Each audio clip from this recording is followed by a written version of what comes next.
Hello, it's June 25th and I am sat in the back garden in the reading nook with a cup of tea with a black cat who isn't actually ours. She just thinks she's out where hers or his, we're not sure. But what has arrived today is this. Okay, so I get sent stuff to review, and this is one of the very latest things, which is the starter set for a Swedish role-playing game called Tales from the Loop. Now, I've reviewed Tales from the Loop, and you'll find lots of reviews of Tales from the Loop on the internet. Not just my own, and there's been a TV series, and it's based on an art book, and it's a science fiction role-playing game in which you play young teenagers with kind of fractious family relationships, exploring a world around them which has been substantially altered by essentially a particle accelerator which is built underneath the home, basically under the region where they live. In Sweden, it's sort of like in the islands, sort of like in Stockholm, in Nevada, I think it's in Nevada, or is it, in Nevada, I think, in the States, and I think it's in Norfolk for the one in the UK. It's published by Free League, so I want to thank Free League for sending me the copy to review. So there we go. Oh, there it is, upside down. Okay. So Tales from the Loop, starter set, role-playing in the 80s that never was. And as you can see, now it's an original Amazon TV series, which I've heard is pretty good. So, quick a sip of tea. Black cat is quiet. Dogs on the other side are my neighbours are not quiet, so you might hear those in the background. And the first thing I'm going to say, what I actually love, about the presentation, it's a nice sturdy box. And look, it's a proper box. It's not a tug box. Okay, so that's it suggests some kind of better production values, because the tug box, they're always kind of like a bit difficult to do and undo and then do up again without sort of like a bit of wear and tear. So without further ado, I'll take the blade of the scissors and just make a sort of cut in the cellophane covering. Fingernails, there we go, and done.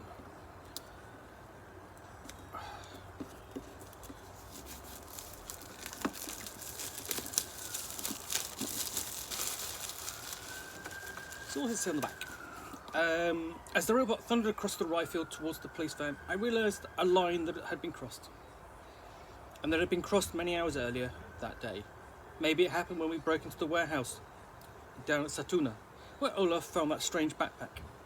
I should have realised it then, when Olaf slipped his hand into the big glove and the thing under the top came to life. Or maybe it all started when we ran away from home before lunch.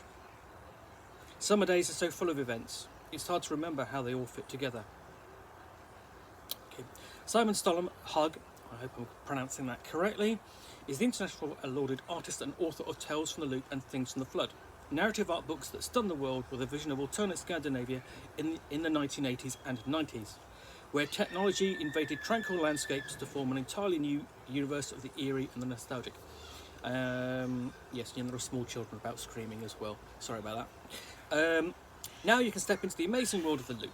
In this tabletop role-playing game based on Simon Stollenhag's books, you'll play teenagers solving spectacular mysteries connected to the Loop.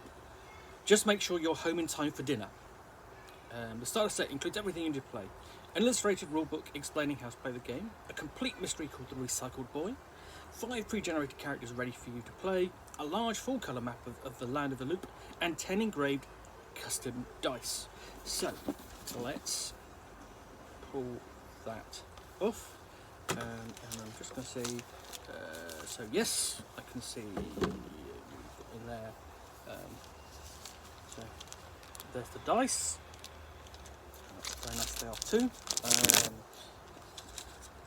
It's a silica gel. Catalogue. And then after that, you have a map of the loop. Now that is the one at the Malaran facility area map. Okay, Sweden. And then on the back, there is the loop in Boulder City. Okay, so you've got sort of like there's kind of a loop, and there's Boulder City insert. This is really quite. This is on really quite sturdy, heavy paper, so that's quite nice. And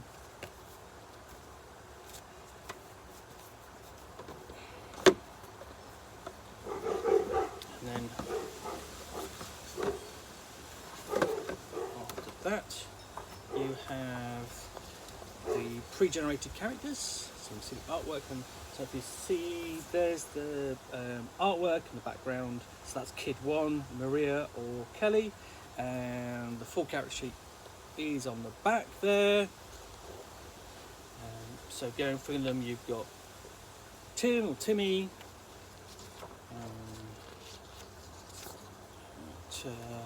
Frederick or Chad.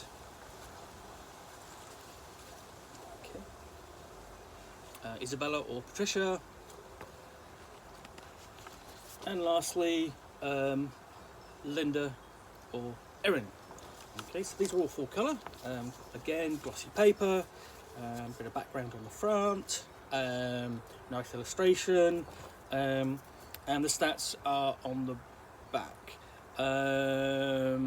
So you can see you've got things like relationships. Some background, a bit more background on the sun, and all the stats down there. So they're easy, they're nicely done. And then you've got the rule book, and it clearly says, read this first. I'm just looking through this. Again, this is I have described the look of the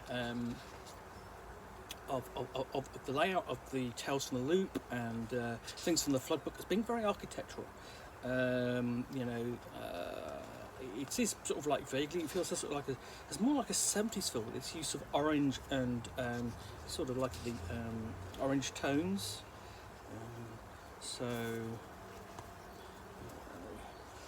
And it's all got it's all full of Simon Stålenhag's artwork, so it's quite a famous piece. There we go. I mean, basically his artwork is fantastic, and if you've not seen it, I thoroughly recommend you get both books. They're fantastic to look at. The great text in there as well.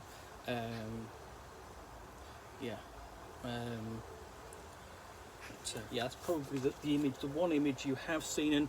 And if you recall the content on the back, I was reading out. You can see the kid with a strange backpack and the glove, and the thing under the top, which I presume that is with the police, basically the police vehicle in the background. So yeah, you can basically see essentially you've got quite a bucolic sort of like landscape there, and this is sort of strange sort of robot on it. Okay, so that's only 32 pages. Honestly, the rules in Tales from the Loop are quite simple, but that gives you the background for both the Swedish and the American loop. The English loop is in a supplement, so it's not quite. It's not in the core book. Right. And then lastly, we have, for the Game Master only, the Recycled Boy, which is a 16-page scenario. Okay. Now, I'm a bit of a fan of starter sets. I do like to see what they can do with them. Now, my obviously complaint with this, I won't say complaint, is that there's just the one scenario in it. Okay, if you look at something like the Call of Cthulhu starter set, that's got let's see, 3 scenarios in there. Plus it's got the solo adventure, and I know for a fact that they're going to do exactly the same one they do for the RuneQuest scenario. But let's see. I don't know whether they're going to say, what next. Whether or not you go and buy another book or there's another download. I'll find out when I dig into this. Also you can hear people working out there now. You can hear basically somebody with a grinder cutting something there. So that's the Tales from the Loop starter set. I'm hoping to basically play this soon. I will also have a review of it up soon as well. As I say, I do enjoy reading and reviewing starter sets. And the one thing basically is that if you've got this, next step obviously is to buy the core rulebook, which is a scenario or one or two scenarios in there. And there's also there's a book of basically sort of a scenario book available as well. Tales from the Loop is really kind of intended for short campaigns because you're really only dealing sort of like between the characters between the ages sort of 11 and 15, and then you would kind of go on and play possibly things from the Flood in the 90s. But yeah, that's Tales from the Loop starter set. Again, you can see a variation upon basically the boy with the backpack and the strange glove and the robot, the thing under the tarp, and the police vehicle in the background. And again, this is set against the hazy days of summer. You can see the sun-ripened grass there, which seems quite perfect for today. Anyway, I hope you've enjoyed the unboxing. I don't do very many of these videos, but I thought I'd come out in the garden and have a look at this with you. If you enjoyed this, I do reviews on a regular basis, reviews from Relier, and I'm also reading a series of tales for RuneQuest from the book called The Complete Griselda. And if you go on to YouTube and look up James Core or basically James Chambers of Roleplay, you will find a series of videos of us playing games, which so far has included Delta Green. I've run some RuneQuest, Troubleshooters, which is a role-playing game coming out sort of probably later this year, early next probably, in which you play investigators and adventurers. It's sort of like the 60s, a bit like Tintin. There'll be one of Liminal soon, and also of another role-playing game from Free League called Mutant Year Zero, where you play mutants in a post-apocalyptic setting. For us, it's in the Big Smoke, the post-apocalyptic London, although we don't know that. So yes, watch out for those. Yeah, thanks for watching. And of course, drink more tea, the proper way.